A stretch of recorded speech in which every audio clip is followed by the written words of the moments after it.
Good morning students. 49 number video हमारी 11वीं class की चल रही है। तो इसमें हमने जो टॉपिक पढ़ा था उस टाइम पर, तो वो टॉपिक था हमारा फलनों के सापेक्ष अवकलन, है ना। एक फलन था, दूसरा फलन था, और उसमें मैंने आपको दो बातें बताई थी कि जिसके आगे सापेक्ष आ रहा है, सापेक्ष लिखा हुआ आ रहा है, उसको आप हमेशा नीचे रखेंगे। जिसका का लिखा हुआ आ रहा है वो हमेशा ऊपर रहेगा ना। तो उसी के बारे में हम बात कर रहे थे। तो हम यहाँ से जैसे अब एक बहुत छोटा सा क्वेश्चन है इसका, इसी को लेते हैं पहले, कि e की पावर x का रूट x के सापेक्ष, रूट x के सापेक्ष अवकलन कीजिए। ठीक है, ये स्थिति आती है, e की पावर x का रूट x के सापेक्ष अवकलन कीजिए। तो क्या वैल्यू आती है यहाँ से? देखिए, इसमें भी x आ रहा है ना, इसमें भी x आ रहा है। तो हम x तो मान ही नहीं सकते कि x बराबर e की पावर x, ऐसा नहीं माना जा सकता। तो यहाँ पे मान लेते हैं कि माना y बराबर e की पावर x तथा z बराबर रूट x, ये स्थिति आ जाती है। y बराबर e की पावर x और z बराबर रूट x हो गया। ठीक है, ये नंबर एक डाल दीजिए, इसको नंबर 2 मान लिया। अब ये जरूर ध्यान रखना है कि किसके सापेक्ष हो रहा है। तो सापेक्ष हो रहा है रूट x के सापेक्ष, है ना। तो इसके सापेक्ष हो रहा है, तो सापेक्ष वाला हमेशा नीचे होता है और जिसका अवकलन कर रहे हैं वो ऊपर होता है। तो जो आंसर हमको निकालना है वो dy/dz निकालना है। बात आ रही है समझ में? इस तरह से आपको काम करना है ना। ये स्थिति हो गई। अब उसके बाद में यहाँ से हम काम शुरू करते हैं। जैसे सबसे पहले लेते हैं समीकरण 1 का x के सापेक्ष अवकलन करने पर,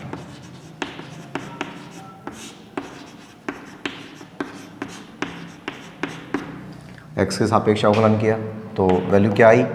dy, मतलब y है, तो y का जब अवकलन करेंगे तो dy/dx होगा बराबर e की पावर x है। तो e की पावर x का e की पावर x होता है, बस ये खत्म। ये नंबर 3 हो गया। इसी प्रकार से समीकरण 2 का x के सापेक्ष अवकलन करने पर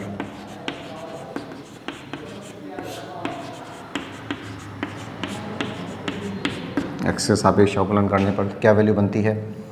यहाँ से आ जाएगा dz/dx बराबर रूट x का क्या होता है? 1/2 रूट x, है ना। ये नंबर 4 हो गया। अब क्या करेंगे आप? जब ये वैल्यू हमारे पास आती हैं तो कौन से समीकरण में किसका भाग लगेगा? है ना, कौन सा समीकरण बनेगा बताइए? कौन सा समीकरण बना भाई? ऊपर क्या रखना है? ऊपर dy रखना है। तो ये समीकरण नंबर 3 ऊपर रहेगी, यानी 3 में समीकरण 4 का भाग दे देते हैं। तो यहाँ लिख देते हैं समीकरण 3 में समीकरण 4 का भाग देने पर, समीकरण 3 में समीकरण 4 का भाग दे देते हैं तो वैल्यू क्या मिलती है? यहाँ से आ जाता है dy/dx अपॉन dz/dx, सही है, बराबर यहाँ से e की पावर x, यहाँ से रूट x का 1/2 रूट x होता है, इसको अपॉन में लिखते हैं अभी 1/2 रूट x, ऐसे। क्लियर? अब अजीब सा लग रहा है, थोड़ा सा और सॉल्व कर देते हैं। तो ये वैल्यू आती है कि dx से dx कैंसिल हो गया, dy/dz आया बराबर ये 2 रूट x ऊपर चला गया, तो 2 रूट x इंटू ई की पावर x, ये वैल्यू हमको यहाँ से मिल जाती है। क्लियर? ये आंसर हमारा हो जाता है और बस, इसके अलावा और कुछ नहीं, कंप्लीट। तो इस तरह से ये काम किया जाएगा। तो बहुत, वैसा तो सिंपल ही काम है, कोई ज़्यादा खास नहीं, लेकिन बस इसमें जब हम समीकरण 3 और समीकरण 4 की बात करते हैं तो किसके सापेक्ष क्या दिया हुआ है उसको देखते हुए काम करना है ना। उसके सापेक्ष इसको काम को करना है और उसी हिसाब से उसके आंसर निकालने हैं। तो इस चीज़ का थोड़ा सा आपको ध्यान रखना है। इसके बाद आ जाइए क्वेश्चन नंबर, नेक्स्ट पे आते हैं क्वेश्चन नंबर 2, और अभी इसी को ही करेंगे, अभी ज़्यादा डिटेल में नहीं जा रहे हैं, सिंपल तरीके से लेते हैं।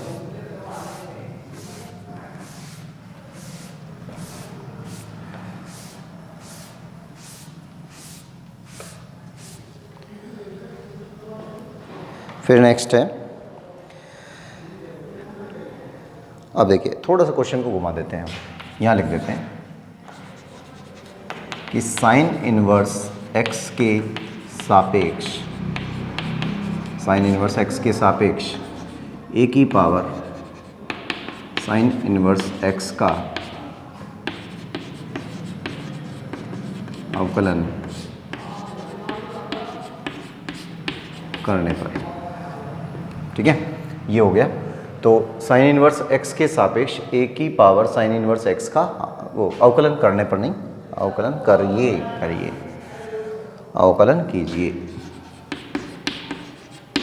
अवकलन कीजिए, ठीक है। अब देखिए, अब थोड़ा सा ध्यान रखना है, पहले वाले क्वेश्चन से अलग हो गया। साइन इनवर्स एक्स के सापेक्ष, अब सापेक्ष वर्ड पहले दिया है, फिर ए साइन इनवर्स एक्स का, यानी ये ऊपर रहेगा, ये वाला नीचे रहेगा। तो हमने मानने को आप कैसे भी मान लें, उससे कोई फर्क नहीं पड़ेगा। हमने मान लिया, माना y बराबर साइन इनवर्स एक्स, इसको नंबर 1 ले लिया, तथा z बराबर a की पावर और साइन इनवर्स x, ये नंबर 2 हो गया। तो y बराबर साइन इनवर्स x नंबर 1 हो गया, z बराबर a की power sine inverse x number 2 हो गया। अब हम क्या करेंगे, हम इनका अवकलन करते हैं, लेकिन ध्यान ये रखिए कि हमें बनाना क्या है। पहले वो चीज़ जरूर दिमाग में रखिए कि ये नीचे है, इसका मतलब ये जो साइन इनवर्स x आ रहा है ना, ये नीचे रहेगा, ठीक है, यानी कि dy नीचे रहेगा, और a की पावर साइन इनवर्स x का अवकलन करेंगे तो ये ऊपर रहेगा। तो आंसर क्या रहेगा कि dz अपॉन dy, यही तो रखना है ना, ये तैयार करना है। तो जो हमें बनाना होता है ना, पहले उसको आप लिख लें यहाँ पे, फिर उसमें भाग देने में, यहाँ पर जब हम भाग देते हैं तब दिक्कत नहीं आती। तो समीकरण 1 का, समीकरण 1 का x के सापेक्ष, समीकरण 1 का x के सापेक्ष अवकलन करने पर, x के सापेक्ष अवकलन करने पर तो वैल्यू क्या मिलती है, तो यहाँ से जाता है dy अपॉन dx बराबर साइन इनवर्स x का क्या होता है, √1/1 माइनस एक्स स्क्वायर। सही है, ये हो जाएगा। इसको डाल दीजिए नंबर 3। फिर उसके बाद में समीकरण 2 का x के सापेक्ष, x के सापेक्ष अवकलन करने पर, अवकलन कर दिया तो ये वैल्यू आ जाती है dz अपॉन dx बराबर, dz अपॉन dx आ रहा है तो a की पावर x है ये। अब यहाँ पे श्रृंखला नियम बनेगा, तो a की पावर x का क्या होता है, a की पावर x का a की पावर x, फिर log a है ना, पहले तो इसको पूरा करिए, log a, यहाँ बेस में e चलता रहता है तो कोई दिक्कत नहीं है। फिर साइन इनवर्स x का करेंगे, तो साइन इनवर्स x का क्या होता है 1/√1 माइनस एक्स स्क्वायर, ये नंबर 4 हो गया, ठीक है, यहाँ तक काम खत्म। फिर ये नंबर 1 हो गया, ये 2 हो गया, ये 3 हो गया, ये 4 हो गया, कंप्लीट। अब आपको क्या करना है, तो इसके ऊपर नज़र रखनी है कि हमने जैसे सवाल दिया था ना, उसी के अकॉर्डिंग इसको सेट कर दिया, उसी के अकॉर्डिंग उसका आंसर निकाल दिया। लेकिन जब हम अपना काम करेंगे, जैसे ये वाला जो है कि इसके सापेक्ष इसका, तो जो का वाला है वो तो ऊपर रहेगा, यानी dz जो है वो ऊपर रहेगा और dy जो है वो नीचे रहेगा। तो हम इसमें जब मान रखते हैं तो देखिए dz वाले को ऊपर रखना है, यानी कि समीकरण 4 में समीकरण 3 का भाग दे देंगे। तो समीकरण 4 में समीकरण 3 का भाग दीजिए, समीकरण 4 में समीकरण 3 का भाग देने पर तो वैल्यू क्या आती है, यहाँ लिख देते हैं कि समीकरण 4 में समीकरण 3 का भाग देने पर, तो समीकरण 4 में समीकरण 3 का भाग देते हैं। अब समीकरण 4 है ये वाली, तो dz upon dx upon dy upon dx हो गया बराबर। अब देखिए ये वाला जो मैटर है इसको ऊपर लिखना है, तो यहाँ पर आ जाता है a की power sine inverse x into log a into 1/√1 minus x square, upon में अपन का है नंबर 3 का भाग दीजिए, तो 3 में आ रहा है केवल 1/√1 माइनस एक्स स्क्वायर। ठीक है, अब ये वाला जो पार्ट है, ये वाला पार्ट है, सेम आ रहे हैं, दोनों कैंसिल हो जाएंगे। या तो ऐसे कर लीजिए कि ये नीचे आ जाएगा, ये ऊपर चला जाएगा, बात वही पड़ेगी, तो ये कट गए दोनों। तो बचा क्या फिर हमारे पास, तो यहाँ से तो बचा dz/dy, और यहाँ से क्या बचा, यहाँ से बचा a² sin 1x और log a। ठीक है, ये स्थिति हमारे पास आ जाती है। तो ये कंप्लीट हो गया क्वेश्चन, और नंबर 2 हमारा कंप्लीट होता है। अब इसको लिखिए, फिर आते हैं क्वेश्चन नंबर नेक्स्ट पर। उसके बाद next question,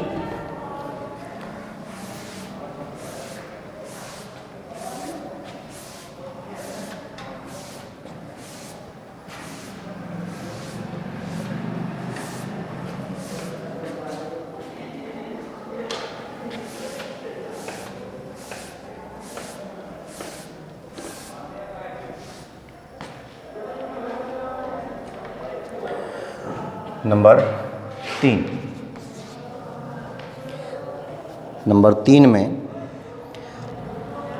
log 10 X square और एक्स क्यूब है। देखिए इसको लिखते हैं कि log 10 एक्स स्क्वायर का एक्स क्यूब के सापेक्ष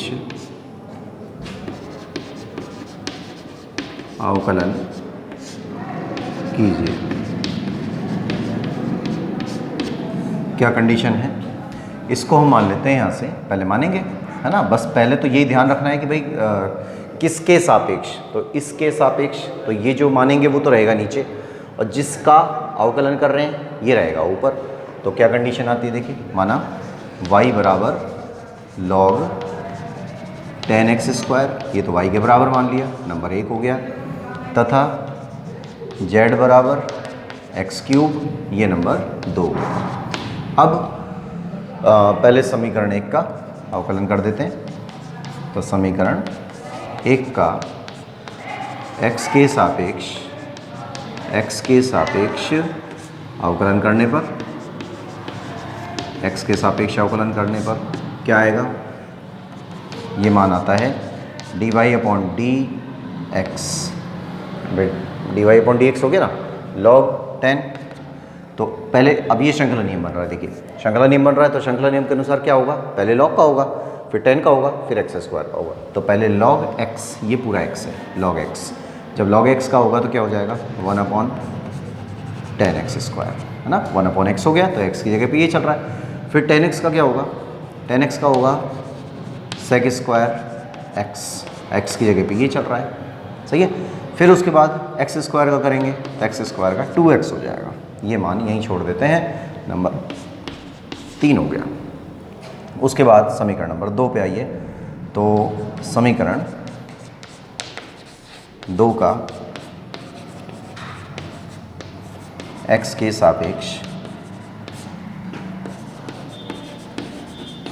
सापेक्ष अवकलन करने पर, जब x के सापेक्ष अवकलन करेंगे तो यहाँ से आ जाता है dz/dx बराबर एक्स क्यूब का करेंगे तो 3x स्क्वायर हो गया, नंबर 4। ठीक है, यहाँ तक काम ख़त्म। अब उसके बाद में अब आपको थोड़ा सा यहाँ ध्यान देना है कि यहाँ तक का तो काम नॉर्मल हो जाता है, लेकिन कौन सा पक्ष ऊपर रखना है, कौन सा पक्ष नीचे रखना है, तो उस चीज़ को हमें देखना है। जैसे हमने ये देखा कि इसका अवकलन करना है, तो का वाले को तो हमने y नाम दिया है, जिसके सापेक्ष कर रहे हैं उसको हमने z नाम दिया है, तो का वाला तो ऊपर रहेगा और जिसके सापेक्ष कर रहे हैं वो नीचे रहेगा। तो dy/dz हो गया, वही बात, है ना। तो ये स्थिति हमारे पास आ गई। अब हम किसका भाग देंगे, देखिए dy को तो ऊपर रखना है ना, और dz को नीचे रखना है, तो समीकरण 3 में 4 का भाग दे देंगे। तो समीकरण 3 में 4 का भाग यहाँ लिख देंगे। समीकरण 3 में समीकरण 4 से भाग करने पर क्या मान आता है, तो यहाँ से आ जाएगा dy, ये वाला ऊपर रखना है, तो dy/dx upon D Z upon D X बराबर, इसमें आ जाता है sec square X square upon 10 X square और इंटू 2x, और अपॉन में अपॉन आएगा यहाँ से 3x स्क्वायर, तो ये 3x स्क्वायर। तो जब इनको काटेंगे तो ये वैल्यू मिलती है dy बाई डी जेड बराबर 10x स्क्वायर को वैसे तो खैर मिला सकते हैं, लेकिन अभी मैं ज़्यादा इसमें कैलकुलेशन वगैरह कुछ नहीं कर रहा। जैसे इसको हमने काट दिया तो x से x कट गया, तो यहाँ बच गया 2/3। पहले तो बच गया 2/3, x से ये x कट गया तो नीचे x आ गया, ठीक है। फिर क्या बचा, सेक स्क्वायर एक्स स्क्वायर और 10x स्क्वायर। वैसे इसको साइन कॉज में कन्वर्ट कर सकते हैं, लेकिन अगर हम साइन कॉज में इसको कन्वर्ट ना करें और सीधा ही लिख दें तो इसको आप ऐसे लिख दीजिए कि sec square X square upon 10x square. अभी मैं कुछ नहीं कर रहा, अभी सिंपल केवल जैसा जैसा एक नॉर्मल कंडीशन बन सकती है उसी के अकॉर्डिंग इसका आंसर दिया है, ठीक है। इसको नोट करिए, ये क्वेश्चन नंबर आपका 3 हुआ। सब सेम ही है, एक जैसे ही चलते रहेंगे तो उसमें कोई बहुत बड़ी बात नहीं है, ठीक है। एक और करते हैं, जैसे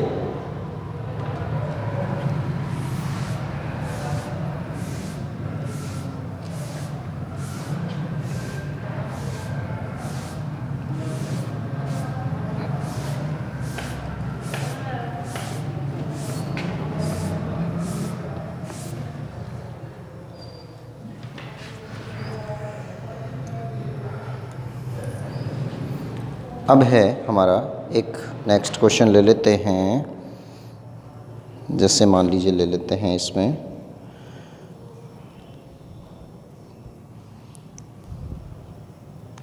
साइन स्क्वायर एक्स और लॉग एक्स स्क्वायर। जैसे नंबर 4 लिया कि साइन स्क्वायर एक्स के सापेक्ष लॉग एक्स स्क्वायर का अवकलन कीजिए,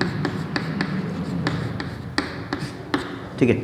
ये स्थिति आ जाती है। अब तरीका वही ध्यान रखना है कि भाई किसके तो सापेक्ष है, का कहाँ पे आ रहा है, ये बात आपको विशेष ध्यान रखनी है। तो जिसके सापेक्ष है उसको पहले तो ये मान लेते हैं कि माना y बराबर साइन स्क्वायर एक्स, ये नंबर 1 डाल दिया, तथा z बराबर लॉग एक्स स्क्वायर, ये नंबर 2 हो गया। तो y बराबर साइन स्क्वायर एक्स और z बराबर लॉग एक्स का होल स्क्वायर हो गया। अब उसके बाद में समीकरण 1 का, तो समीकरण 1 का x के सापेक्ष अवकलन करने पर, x के सापेक्ष अवकलन कर देते हैं तो क्या वैल्यू बनती है। देखिए क्या बनाएंगे इसमें, x के सापेक्ष अवकलन कर रहे हैं इसका, तो क्या आ जाएगा dy बाई डी एक्स बराबर साइन स्क्वायर एक्स का, तो पहले तो घात का होगा तो 2 साइन एक्स। इसके बारे में डिटेल में पहले बता चुका हूँ, इसलिए अब यहाँ डायरेक्ट कर रहा हूँ। आपने देख लिया होगा, नहीं भी देखा है तो पुराने वाले वीडियोस पे ध्यान रखिएगा। इसके बारे में घात वाली वीडियो को मैं पहले डिटेल में बता चुका हूँ, है ना। तो पहले तो हो गया 2 साइन एक्स, फिर साइन एक्स का होगा कॉज एक्स, इसको डाल दीजिए नंबर 3। एक फार्मूला भी बनता है, लेकिन फार्मूले को अभी हम फार्मूले के हिसाब से अभी नहीं कर रहे हैं, अभी कोई फार्मूला नहीं बना रहे। उसके बाद आ जाइए समीकरण 2 का x के सापेक्ष अवकलन करने पर, अवकलन करिए तो देखिए क्या आता है D Z upon D X बराबर, ये भी घात का होगा पहले, है ना। ये वो वाली कंडीशन नहीं है कि कहीं बहुत ज़्यादा बच्चे कंफ्यूज होते हैं इसमें कि log x की प्रॉपर्टी लगेगी तो 2 बाहर आ जाएगा। 2 बाहर कब आता है, जब log में कोई संख्या हो। ये तो log के ऊपर होल स्क्वायर है ना, log इसके अंदर है, ये log के अंदर नहीं है, तो 2 बाहर आएगा पहले, मतलब सीधा अवकलन कर रहे हैं x की पावर n के हिसाब से। तो यहाँ आ जाएगा 2 log x, फिर log x का करेंगे तो 1/x हो जाएगा। ठीक है, श्रृंखला नियम से बन रहा है। पहले x की पावर n का हुआ तो ये आया, फिर log x का करेंगे तो 1/x आएगा। ये नंबर 4 हो गया। अब क्या करना है, इसके सापेक्ष, तो जिसके सापेक्ष है वो नीचे है, यानी dy नीचे, और जिसका अवकलन करना है वो ऊपर, यानी dz ऊपर। तो क्या कंडीशन बनती है, हमें क्या करना पड़ेगा, dz को तो ऊपर रखना है और dy को नीचे रखना है। तो समीकरण 4 में 3 का भाग लगा देंगे। तो समीकरण 4 में समीकरण 3 का भाग करने पर, है ना, तो क्या मान आएगा यहाँ पे, ये मान आता है समीकरण 4 में 3 का भाग देना है। 4 में 3 का भाग देंगे तो dz बटे dx अपॉन, यहाँ से आ जाएगा dy अपॉन dx बराबर, सही है। अब dz का मान रख देंगे पहले, तो ये आ जाता है 2 log x into 1/x upon में यहाँ से 2 sin x cos x। अब 2 से ये 2 कैंसिल हो गया, बस ये x और आ जाएगा नीचे, तो ये आ जाएगा dz अपॉन dy बराबर log x upon x sin x cos x। ठीक है, ये आंसर इसका कंप्लीट हो जाता है। और ठीक है, आज के लिए बहुत है इतना, और फिर उसके बाद हम अगले वीडियो पे बात करेंगे। और अभी हो सकता है अगले वीडियो में भी अभी हम इसी के बारे में डिस्कस करें, क्योंकि अभी ये टॉपिक बहुत छोटा सा हुआ है, और करेंगे डिटेल में फिर उसको।